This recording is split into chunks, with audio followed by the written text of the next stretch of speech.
भाइयों दोस्तों, welcome my YouTube channel. मैं हूं मोहम्मद लतीफ़ एडवोकेट। 16 या 17 साल का बच्चा अगर कोई अपराध कर देता है तो उसको क्या सज़ा मिलेगी, इसके बारे में आज आपको जानकारी देने जा रहा हूं।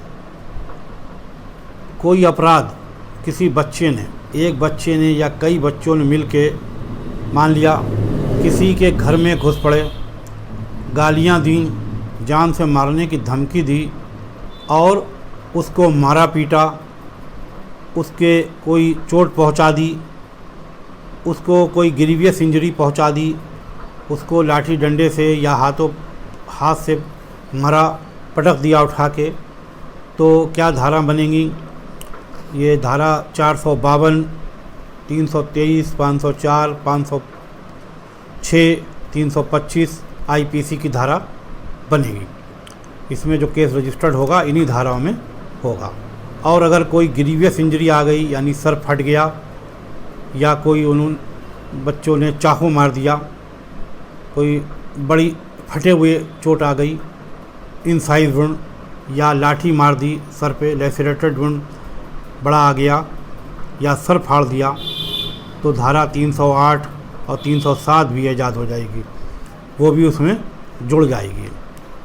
अब इसमें मान लिया 4 लोग घुसे, 4 में 2 17 या 18 साल के थे और एक बड़ा था, मेजर था, तो क्या सबको एक जैसी सज़ा होगी? ऐसा नहीं है, सबको एक जैसी सज़ा नहीं होगी और सबका एक जैसी अदालत में मुकदमा भी नहीं चलेगा। 16 साल या 17 साल यानी 18 साल से कम अगर नाबालिग बच्चा कोई अपराध करता है तो उसका मुकदमा कहाँ चलेगा? जुवेनाइल जस्टिस बोर्ड यानी जुवेनाइल कोर्ट में, जिसे आम भाषा में बच्चों वाली अदालत यानी बच्चों वाली कोर्ट, बच्चों वाली अदालत कहा जाता है। उनका मुकदमा जो नाबालिग हैं वो बच्चों वाली कोर्ट में चलेगा और जो बालिग हैं यानी मेजर हैं, जो 18 साल से ऊपर की उम्र पूरी कर चुके हैं, उनका मुकदमा कहाँ चलेगा? उनका मुकदमा सेशन कोर्ट में चलेगा।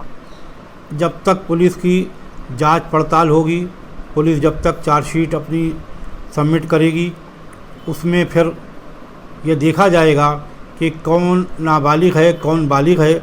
अगर कोई नाबालिग है और उसने ये प्रूव कर दिया कि वो नाबालिग है, अब जैसे कोई बच्चा है 10वीं में पढ़ रहा है या 9वीं में पढ़ता है, 8वीं में पढ़ता है, उसने अपराध कर दिया और उसने अपनी मार्कशीट लगाई यानी जन्म तिथि का सबूत दिया अदालत में, चाहे वो स्कूल का सर्टिफिकेट दिया हो या फिर बर्थ सर्टिफिकेट जो वो दिया हो, अगर उसने अपनी एज प्रूफ करी कि वो नाबालिग है तो फिर उसका मुकदमा सेशन कोर्ट में यानी जहां बड़ों का मुकदमा चलता है, बालिग लोगों का मुकदमा चलता है, उसका मुकदमा वहां नहीं चलेगा। बच्चों को बड़े अपराधियों से अलग रखा जाता है, बड़े अपराधियों के साथ उन्हें शामिल नहीं किया जाता है। इसलिए बच्चों की कोर्ट जेजे बोर्ड यानी जुवेनाइल जस्टिस बोर्ड, वहाँ पर उसके मुकदमा चलाया जाता है और वहाँ पर सिविल ड्रेस में पुलिस वाले होते हैं। कोई भी ऐसा नहीं होता है कि वहाँ ड्रेस में पुलिस रहे, इसलिए कि बच्चों की मानसिकता ये ना हो जाए कि वो अपराधी हैं, अपराधियों की तरह आ रहे हैं। उनको अपराधियों से अलग रखना पड़ता है, बड़े अपराधियों से जो गैंगस्टर हैं उनसे अलग रखना पड़ता है। तो अगर 2 बच्चे या 3 बच्चे नाबालिग हैं और 2 अपराधी जो हैं वो बालिग हैं, तो उनका मुकदमा सेशन कोर्ट में ही रहेगा, वहाँ चलेगा, बड़ी कोर्ट में बड़े अपराधियों का मुकदमा जहाँ चलता है। लेकिन इनके मुकदमे को अलग करके जुवेनाइल कोर्ट में भेज दिया जाएगा। अब जुवेनाइल जस्टिस बोर्ड जो होता है वो इनकी मानसिकता की हर तरह से जांच करेगा और ये कोशिश करेगा, ये देखेगा कि ये आपराधिक प्रवृत्ति के हैं या नहीं हैं, इनकी मानसिकता क्या है।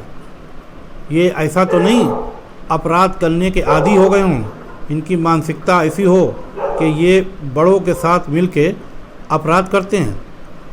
इनकी मानसिकता अपराधियों जैसी तो नहीं हो गई है, वो इन सब बातों की जांच करेगा जुवेनाइल जस्टिस बोर्ड। और अगर वो ये पाता है कि इनकी मानसिकता अपराधियों जैसी हो गई है, इन्होंने बड़ों के साथ मिलके डकैती, चोरी या कुछ ऐसा भी अपराध कर दिया और ये अपराध करने के आदी हो गए और ये बड़ों की सोबत में रह के इन्होंने अपराध करना सीख लिया है, तो फिर उनका मुकदमा जुवेनाइल कोर्ट में नहीं चलेगा, वो भी उसी कोर्ट में, सेम कोर्ट में ट्रांसफ़र कर दिया जाएगा। और अगर जुवेनाइल जस्टिस बोर्ड ने ये माना कि ये नाबालिग है, इनोसेंट है, आपराधिक प्रवृत्ति का नहीं है, ये जो अपराध कर दिया है ये इन्होंने नासमझी में कर दिया है, इनको पूरे तौर से नहीं समझ में था कि ये अपराध करने से क्या सज़ा होगी या क्या ये अपराध हो जाएगा, तो अगर ऐसा है तो जुवेनाइल जस्टिस बोर्ड में इनकी ट्रायल होगा और बाकी का ट्रायल सेशन कोर्ट में होगा। और वहाँ जो भी धाराएं हैं, यानी कि अगर मजिस्ट्रेट ट्रायल सेक्शन है तो मजिस्ट्रेट के यहाँ चलेगा, सेशन ट्रायल सेक्शन है तो सेशन के यहाँ चलेगा। जैसे मान लिया मुकदमा रजिस्टर्ड हुआ 452, 323, 325, 504, 506, ये sub section tribal by magistrate हैं। लेकिन अगर इसमें कोई गंभीर चोट पाई गई, मेडिकल में कोई गंभीर इंजरी आई, कोई ग्रीवियस इंजरी आ गई, तो इसमें और सेक्शन 308, 307 भी बढ़ सकती है। वो अगर सेक्शन ईजाद हो जाएंगी तब ये सेशन ट्रायल केस हो जाएगा और सेशन कोर्ट में ही चलेगा और उसी के हिसाब से ट्रायल होगा। आगे की कार्रवाई जैसे होती है वैसी होगी।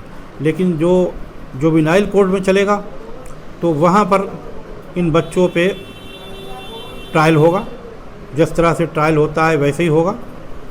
और ट्रायल के बाद जो भी अदालत इस नतीजे पे पहुँचे, ट्रायल पूरा करने के बाद इनको सज़ा सुनाई जाएगी।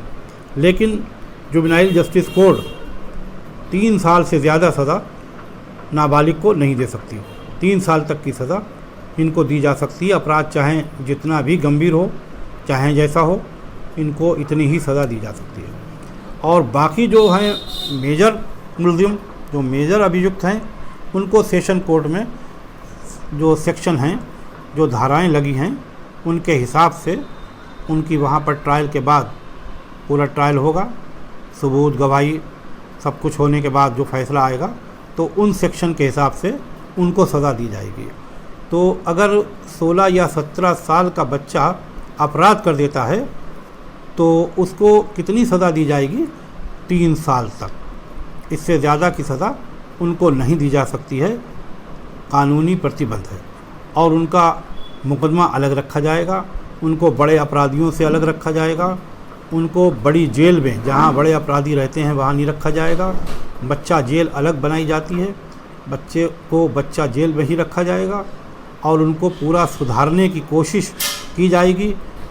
और पूरी कोशिश ये की जाएगी कि वो जब यहाँ से निकल कर छूट कर जाएं अदालत से तो वो सुधर जाएं, सीधे रास्ते पे चलें और वो अपराधी लोगों से दूर रहें और अपराधी प्रवृत्ति के लोगों के साथ न बैठे उठें।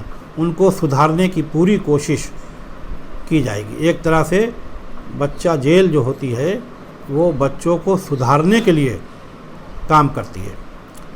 तो ये जानकारी मैंने आपको दी, उम्मीद है कि आपके काम आएगी और आपको पसंद आए तो लाइक करें, शेयर करें और अपने दोस्तों को भी बताएं।